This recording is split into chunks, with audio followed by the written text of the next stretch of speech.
அப்போஸ்தலன் அத்தேனே பட்டணத்திற்கு சென்று பிரசங்கித்த வார்த்தை, மேலும் தேவன் ஒரு நாளை குறித்திருக்கிறார். எல்லாருக்கும் நியாய தீர்ப்பு கொடுக்க தேவன் ஒரு நாளை குறித்திருக்கிறார். யாரும் தப்ப முடியாது. மனம் போல வாழுகிறவர்களே கேளுங்கள், தேவன் ஒரு நாளை குறித்திருக்கிறார்.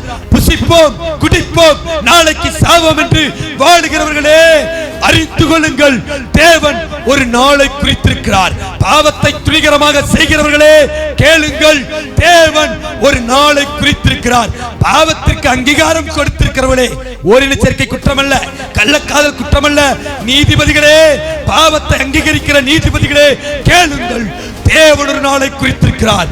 தேவனை அறியாமல் தேவன் இல்லை என்று சொல்லி வாழுகிறவர்களே, தேவன் ஒரு நாளை குறித்திருக்கிறார். நியாய தீர்ப்பு கொடுக்க ஒரு நாளை குறித்திருக்கிறார்.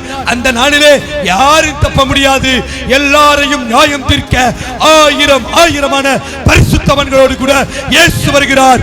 சரீரத்தையும் ஆத்மாவையும் நரகத்திலே அழிக்க வல்லவர் வருகிறார். மனம் திரும்புங்கள், மனம் திரும்புங்கள், மனம் திரும்புங்கள்.